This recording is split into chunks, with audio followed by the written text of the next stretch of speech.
E aí, pessoal, belezinha? Estudando muito aí, vendo a aula, resolvendo as questões, a tarefa, tudo bonitinho?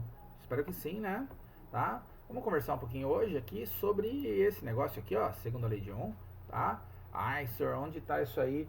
Tô procurando. Aula 19, 20, beleza? Da sua frente 2 no seu Tetra 2. Legalzinho? Tá? Essas aulas aqui, ó, eu vou resolver com vocês. Tem 4 exercícios aí na aula, eu vou resolver 2, estou propondo um outro extra e uma segunda parte dessa aula eu vou enfiar o conteúdo na aula da próxima semana, beleza? Vai dar tudo certo, acredita em mim, tudo vai funcionar direitinho. A gente vai começar então discutindo a segunda lei de Ohm.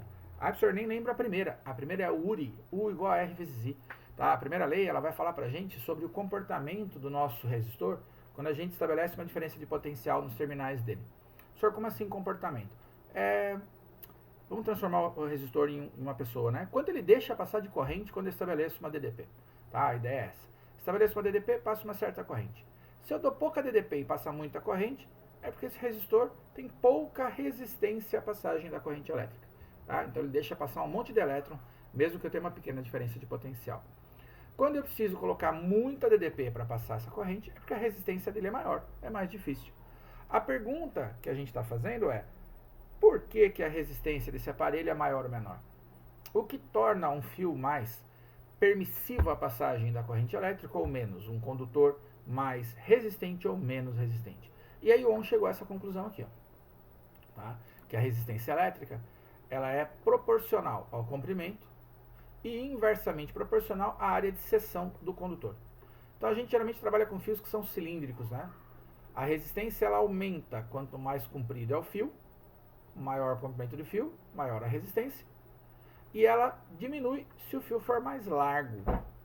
Aí, professor, estou com dúvida. Vamos lá. Imagina um elétron tentando passar para lá. Para o elétron passar para cá. Se o meu fio não tivesse esse tamanho, fosse maior, ele teria mais colisões, mais choques, mais distância para percorrer. E isso faz com que a resistência seja maior. Então, diretamente proporcional ao comprimento, ó, beleza. E inversamente proporcional à área significa o seguinte: se esse fio fosse muito fininho, eu teria pouco espaço para escoar os elétrons. São vários que estão passando aí, não é um só perdido, né? Teria mais espaço, menos espaço para escoar os elétrons, o que tornaria mais difícil, a resistência seria maior. Tá? Então pensa como se fosse um cano de água. É uma analogia que não é muito boa, tá? Porque aqui a gente não tem o nosso fio condutor, ele é preenchido por elétrons todos, né? Um cano de água nem sempre está cheio de água, mas ele é preenchido todo por elétron, meu condutor. Mas voltar na história do cano. Quanto mais comprida é a distância que eu quero levar a água, mais difícil. Quanto mais estreito for esse cano, mais complicado de levar a água, porque ela vai passar se espremendo ali. Tá? Então aqui é igual, diretamente proporcional ao valor do comprimento, inversamente proporcional à área. Então R proporcional ao L, maior R, inversamente proporcional à área. Maior área, menor R. Fio mais grosso tem menor resistência. Senhor, apareceu uma letra P aqui, ó. Na verdade não é P, é uma letra grega chamada Rho. Diferente de um cano d'água, onde o material do cano talvez interfira muito pouco na resistência da água ao passar, num condutor, dependendo do material de que é feito esse fio, tá? De que metal que ele é, eu posso ter mais ou menos resistividade. Tá? Então a resistividade é uma constante que vai depender do material. Na prática ela depende do material e da temperatura. Tá? Imagina só, quando a gente aumenta a temperatura desse cara, os átomos estão em maior estado de agitação, para o elétron passar é mais difícil. Mas a gente quase nunca usa isso no ensino médio ou no vestibular. Então a gente considera o Rho uma característica do material, pelo menos para aquela temperatura que a gente está estudando. Então a gente vai ter resistência igual a Rho vezes L sobre A. R igual a Rho vezes L sobre A. Beleza? A sua apostila não trouxe exercício disso. Então eu fui lá e busquei um extra pra gente fazer. Tá? Então olha aí, ó. Passa. Aí. Passamos para um exercício extra. Senhor, que página da apostila tá isso? Não tá. É uma questão, se eu não me engano, da EEAR, Escola de Especialistas da Aeronáutica, tá? É uma questão que caiu aí em 2019. É uma questão razoavelmente recente, que fala do assunto que eu quero. Eu achei uma questão bem legal, já que na sua apostila não tem, mas na tarefa com certeza vai aparecer. Ele fala assim: O gráfico a seguir corresponde ao comportamento da corrente elétrica que percorre um condutor em função da diferença de potencial a ele aplicado. O gráfico de U por I e I por U é uma reta. O que a gente sabe a respeito disso? Então, o nosso resistor é ômico. O valor da resistência é igual para qualquer ponto que eu pegue aqui. Em qualquer ponto que eu calcular o R vai ser igual. Só não consigo fazer isso para o 00. Sabendo-se que esse condutor é constituído por um fio de 2 metros de comprimento e de material cuja resistividade é a 20 graus Celsius, tá vendo? Ele me deu o valor da resistividade, numa temperatura, vale 1,75 vezes 10 a menos 6, ou 1 vezes metro. A constante define a unidade que eu vou usar. Determine a área de seção transversal do fio e o valor da resistência elétrica desse condutor na referida temperatura. Então, quer saber a área para a gente remete à grossura do fio, tá? E quer saber o valor da resistência. Beleza? O valor da resistência a gente faz primeiro, né? URI, U igual a R vezes I. Eu quero saber o R. E o U e o I estão no gráfico. Escolhe qualquer ponto, exceto o 00, para fazer isso. Eu escolhi esse, ó. Peguei o último aqui. Podia ter pego qualquer um, tá? Para este ponto aqui, ó, eixo X, o valor do U é 100. O senhor, ele chamou de V. Eu gosto de chamar de U. Alguns autores chamam de V. Tá? Então, 100 volts. Eixo Y, 200. Só que são 200 miliamperes. Tá? Cuidado para você não cair nessa pegadinha no malandro. Se você colocar 200 aqui, você vai achar a resposta errada. Você vai querer marcar. Então, 200 miliamperes. O que é o mili? É 10 a menos 3. 10 a menos 3 são 3 casas da vírgula para a esquerda. Se eu ando as 3 casas, dá 0,2 amperes. Tá? Então, mili é 1 milésimo do valor. Então, que vale a 0,2 amperes. Estou trabalhando no sistema internacional. As minhas respostas estão em ohms. Então, URI, U é 100, é igual a R vezes 0,2. 0,2 divide, 100 dividido por 0,2 é R. É 1000 dividido por 2, meu R dá 500. Seria fácil demais, né? Se a gente tivesse chegado no meio, só ia ter uma resposta. O R é 500, eu tenho duas opções, ó, B ou D. Tá? B ou D. O que eu preciso fazer agora? Calcular então a área, calcular o valor do A. Como que eu acho o valor do A? Bom, se eu sei o R, o valor do A eu posso achar fazendo R igual a ρ vezes L sobre A. R igual a ρ vezes L sobre A. Resistência, 500. O ρ, que está aqui em cima, ó, 1,75 vezes 10 a menos 6. Comprimento do fio, ele me falou que era de 2 metros. Está aqui. Dividido pela área A. Quando o cara está assim, ó, multiplicação, tem termo que é potência, tem quem não tem, eu multiplico quem não é potência.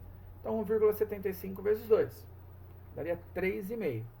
Esse A dividindo, eu passaria para lá multiplicando e trocaria com 500, ó. Escreve na vertical isso aqui, escreve de pé, e faz essa multiplicação em cruz aí, faz do jeito que você achar melhor. Você que vai chegar na seguinte situação, ó, 3,5 vezes 10 a menos 6 dividido por 500. Para facilitar a minha vida, eu coloquei o 500 também em notação científica. 500 é 5 vezes 10 ao quadrado. 3,5 vezes 10 a menos 6 por 5 vezes 10 ao quadrado. Simplifica 3,5 por 5, 0,7. E subtrai os expoentes. 10 a menos 6 com 10 a menos 2, né? Porque eu tenho que subtrair. 10 a menos 8. Observe, 500 com 0,7 só pode ser a letra B. Mas aqui está 10 a menos 4. Você errou? Não, a nossa resposta saiu em metros quadrados. Se é uma prova teste, gente, do jeito que está aqui, você não tem dúvida. Você marca a letra B e abraço, vai embora, vai para a próxima. Mas essa vale a pena a gente transformar. Cada metro quadrado tem quantos centímetros? Pensou 100? Pensou errado. Cada metro tem 100 centímetros. Só que aqui eu tenho, então, 100 centímetros para cada metro, fecha parênteses, ao quadrado. Quando você pega 100 ao quadrado, dá 10.000. Cada metro tem 10.000 centímetros quadrados. Ou 10 elevado à quarta. Ué, 10 elevado à quarta centímetros quadrados com 10 a menos 8, dá 10 a menos 4. Tá? Então, 0,7 vezes 10 a menos 4, que dá a alternativa B. Cuidado com transformação de unidade, quando ela é de área ou de volume, né? Porque a gente quer comprar 1 para 100, por exemplo. E é 1 para 100 elevado ao quadrado. Peguei essa questão de propósito para a gente fazer uma revisão da primeira lei de Ohm, uma ideia da segunda lei de Ohm e uma abordagem de unidades de medida, que vai ser importante para a gente aqui. Por que a minha resposta saiu em metro quadrado? Porque a minha constante estava em metros. Tá? Então fica de olho na constante do ρ para você saber se precisa transformar ou não. Beleza? Então, segunda lei de Ohm, uma questão para a gente ter feito aqui, um extra. De novo, se você não prestou atenção, está procurando a página da apostila em que ela é um extra. Tá? Tá resolvida aí. Segunda parte dessa aula ainda vai caber tudo num vídeo só. Potências do resistor. Como assim potência do resistor? Bom, o resistor é um aparelho elétrico, então para ele vale π, P igual a I vezes U. Mas um resistor também tem URI, U igual a R vezes I. Ué, então eu tenho U igual a R vezes I e π. Se eu junto essas duas coisas, ó, no lugar deste U eu ponho RI, fica I vezes RI. I vezes I quadrado, fica R vezes I ao quadrado. Professor, para que serve isso? Para calcular a potência do resistor quando eu conheço a resistência e a corrente. Ou, podia falar que o I é U sobre R, P é I vezes U, junto os dois do mesmo jeito. No lugar do I, eu ponho U sobre R, fica U sobre R vezes U, dá U quadrado sobre R. Então eu tenho duas novas equações que me permitem calcular a potência do resistor se eu conhecer a resistência e a corrente, ou se eu conhecer a resistência e a tensão. Tá? Conhecer R e U ou R e I. Dá um print nisso, anota isso, e a gente vai fazer dois exercícios a respeito disso aqui. Nós vamos fazer as questões 2 e 4. Questão 1 e questão 3, eu vou falar semana que vem de associação de resistores, e aí a gente aborda tudo de associação de resistores e faz essas questões 1 e 3, que são de um detalhezinho de associações em série, tá? É a mesma história de eficiência energética. Aguenta a mão que eu falo semana que vem, eu acho que vai fazer mais sentido para você. Exercício 2, está na sua apostila, fala assim, ó. Para fazer o aquecimento de uma sala durante o inverno, uma família utiliza um aquecedor elétrico ligado à rede de 120 volts. A resistência elétrica de operação apresentada por esse aquecedor é de 14,4 ohms. Se essa família utilizar o aquecedor diariamente por 3 horas, qual será o custo mensal cobrado pela companhia de energia se a tarifa for de 25 centavos por quilowatt-hora? Considere o mês e 30 dias. Na aula da semana passada, a gente viu como calcular o consumo de energia elétrica. A energia é a potência vezes o tempo. A gente sabe qual é a potência desse aquecedor? Não. Então é aí que a gente começa.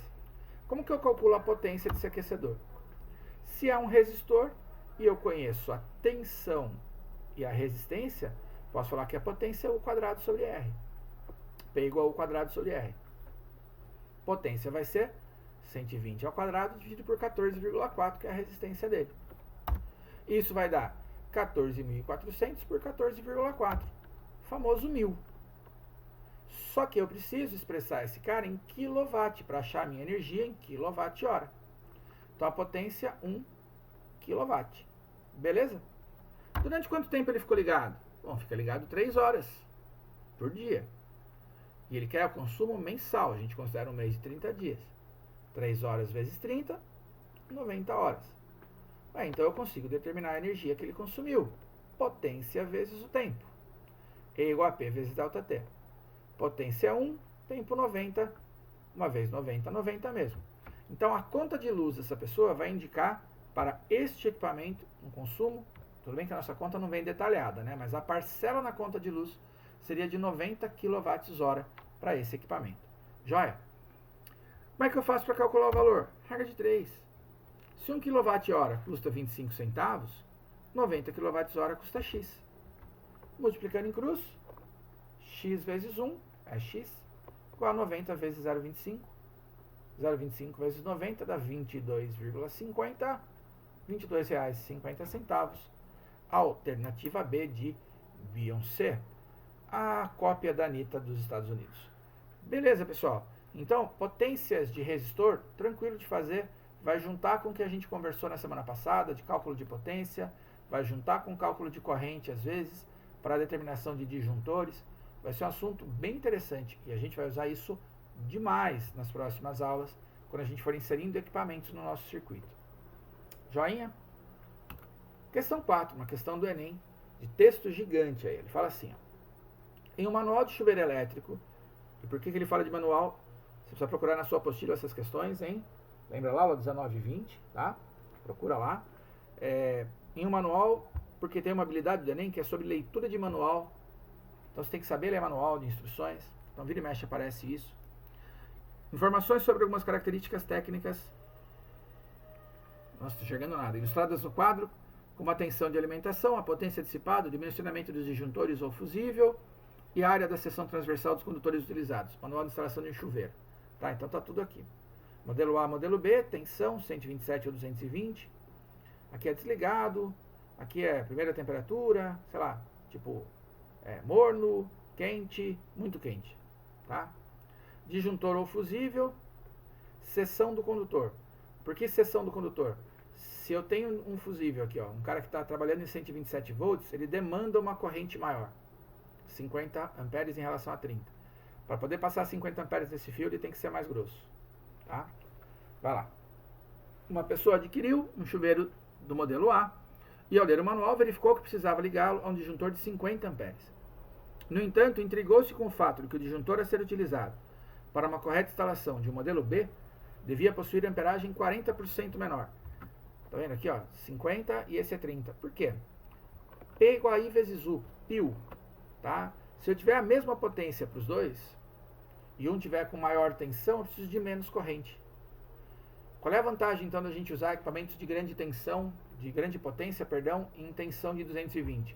É isso. Trabalha com disjuntores menores e fios mais finos na minha instalação. Um fio grosso custa mais caro para você instalar na sua casa, ok? Então vai lá. Considerando-se os chuveiros, os modelos A e B, funcionando a mesma potência de 4.400, então eu estou falando disso aqui, ó, a potência dos dois é igual. A razão entre as suas respectivas resistências, RA e RB, que justifica a diferença de dimensionamento dos disjuntores é mais próxima de. Razão é divisão. Então ele quer dividir RA por RB. Tá ok? Qual é o conceito que eu vou usar para dividir RA por RB? Eu vou partir de uma dica que o texto me deu. Ele falou que a potência dos dois é igual, que vale 4.400. Tá? Podia calcular separadamente, se você quisesse, essas resistências e dividir. Eu vou fazer tudo junto. Ó. Eu sei que a potência de A é igual à potência de B. Como que eu posso escrever a potência de A? Π, Pri, P igual a R vezes I ao quadrado, ou por, P igual ao quadrado sobre R. Qualquer uma das três eu poderia usar. O U eu sei quanto vale. 127 do A, 220 para o B. O I eu não sei. Leitura de pensamento. Fiz uma pausa para ler o seu pensamento. Observe, como é que você não sabe, ó? 50 amperes desse aqui, 30 amperes para esse aqui. Pessoal, disjuntor ou fusível, ele indica para a gente o valor máximo que este equipamento, disjuntor ou fusível, permite que passe de corrente sem queimar. Ele é um elemento de proteção do circuito. Esse valor é sempre o valor máximo do disjuntor.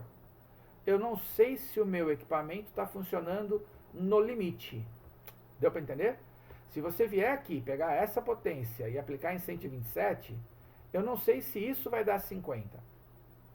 Detalhe, essa é a potência máxima. Eu estou trabalhando com a faixa abaixo, trabalhando com 4.400. Então, com certeza, em 4.400, as correntes não são 50 e 30. Tudo beleza? Disjuntor e fusível sempre é a corrente máxima que ele permite passar. É no limite. E eu estou abaixo desse limite. Então, eu não sei o I. Então, não adianta fazer π, não adianta fazer Pri. Só posso fazer P igual a U quadrado sobre R. Porque o U eu sei que é 127 e 220, que é o que a rede fornece para a gente, que é o que a companhia elétrica fornece. Então eu tenho a seguinte situação. Ó. O A quadrado sobre RA igual ao B quadrado sobre RB. Escreve no seu caderno, na sua apostila, isso aqui de pé, na vertical. Para eu escrever aqui de pé, eu tenho que inserir fórmula, dá um trabalho, ele põe tudo em itálico, então eu escrevi desse jeito para facilidade. Se eu estivesse na lousa ou no caderno, escreveria o A quadrado, barrinha RA embaixo, o B quadrado, barrinha RB. Se você fizer isso e você multiplicar em cruz, tá? Você multiplicar esses caras em cruz, você vai cair nessa situação aqui, ó. Multiplica, né? Troca de lado, vai ficar RA sobre RB igual a UA quadrado dividido por UB quadrado. Posso pôr o U em evidência. Dessa passagem para essa, dá um pause no vídeo, escreve aí no seu caderno, na sua apostila, e saca matematicamente que isso aqui é equivalente a isso. RA dividido por RB é o A sobre o B ao quadrado. Por que eu deixei RA por RB? Porque é o que ele pediu, a razão entre as resistências A e B. Isso vai ser igual o de A, 127, dividido por 220 ao quadrado. 127 por 220, se eu estivesse fazendo essa questão no Enem, eu falaria assim, ó, 127 por 220 é um pouco mais do que meio. Se fosse meio, bom, meio ao quadrado dá 0,25. Como é um pouco mais do que meio, tem que dar um pouco mais que 0,25, daria 0,3. Tá? Aqui eu fiz a conta sozinho na calculadora e dividi os dois. Dá 0,57 ao quadrado, que dá 0,33. E a resposta é A também. Então veja, às vezes a gente não precisa no vestibular ou em prova teste cravar a resposta, hein? Eu tenho que chegar num valor próximo. Então se eu tivesse feito aqui que é um pouco mais que meio, chegaria no mesmo 0,3. Beleza? Aula divertida, vá fazer exercícios disso. Tá? Se aparecer alguma coisa lá falando de série, paralelo, desencana que eu vou falar semana que vem, que eu emendo a aula semana que vem, de série paralelo, fica mais fácil, faz mais sentido. E aí você vai conseguir resolver a maior parte das questões, tanto de potência quanto de segunda lei de Ohm. Tendo dúvida, me procura segunda-feira à tarde e a gente conversa sobre isso. Abraço, pessoal, bons estudos!